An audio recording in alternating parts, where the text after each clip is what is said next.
Hey, thanks for listening to the Coop Show podcast. It is brought to you by Pungo Off-Road. We go higher and charge lower. Hey, Coop, you got me, man? Jordan, what's up, buddy? How you doing? Doing great. How you doing? Doing great. Sorry about that. Let's jump in, man. The album Home State is out now wherever you buy your music. The single is called Singles You Up. How exciting of a time is this for you, man? I saw you tweet out a picture at Walmart picking up your own album. That's got to be a surreal experience. Take me through all this. Oh, man. Like this whole last year has just been unbelievable. And topping it off is, being able to walk into a store and buy your record. That was one of the coolest things that music's allowed me to do. I remember being a kid going in and buying CDs and records, and to be able to go in and buy mine, that was a pretty cool moment.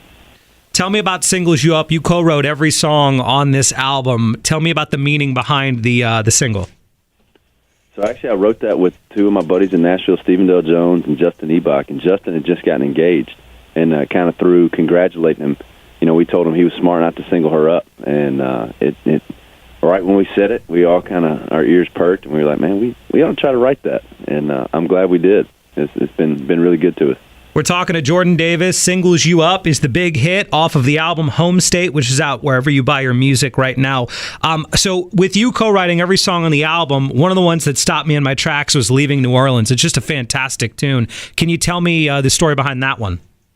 Yeah, so that's one of my favorite songs on the album. And I was leaving, I was on a plane from New Orleans to Nashville, and kind of walking onto the plane, there's a sign that said Departing New Orleans, and I put it in my phone. I thought that was a really cool title. And the next day, I sat down with David Frazier, who's actually from Louisiana as well, and a buddy of mine, Lonnie Fowler. And I kind of pitched him the idea and told him, that I just wanted to write a song about having to leave a city that you love a lot because you just can't be there anymore. And it is. It's one of my favorite songs I've ever written, and it turned out great. So I really appreciate you liking that. Yeah, no, of course, man. I was listening to the whole album, and there's a lot of songs on there that really sort of stopped me, and I'm like, man, this is just a really good album. But that one in particular, I stopped everything I was doing to listen to it. It's really a great song, man.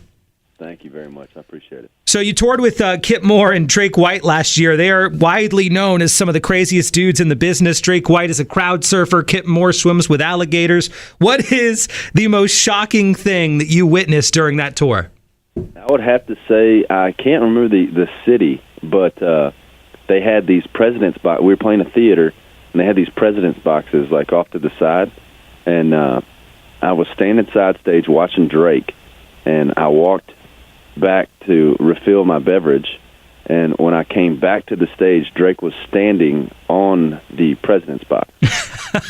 So had somehow jumped into the crowd surfed over there, and then pulled himself up onto the box and was standing up there with the mic singing.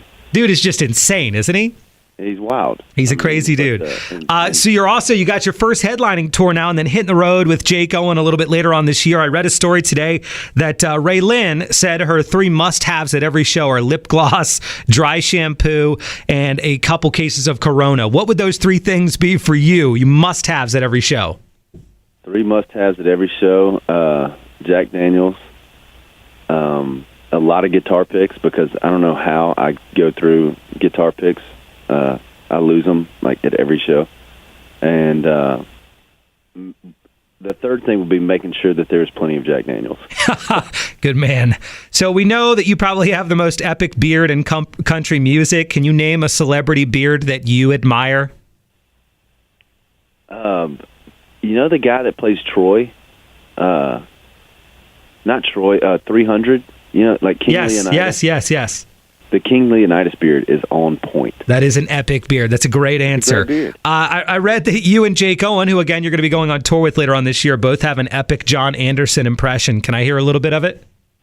Oh, yeah. So I'll do the Seminole Wind. Yep. Blow, blow, Seminole wind. Blow like you're never gonna blow again. That's fantastic, man. I dig that. Jordan Davis, Singles You Up is the single. We love it, man, and I'm serious. Home State, you've got to buy this album. It's out now wherever you buy your music. Jordan, thank you, man. Always good catching up. Thank y'all very much. I appreciate it. Yes, sir. Bye-bye.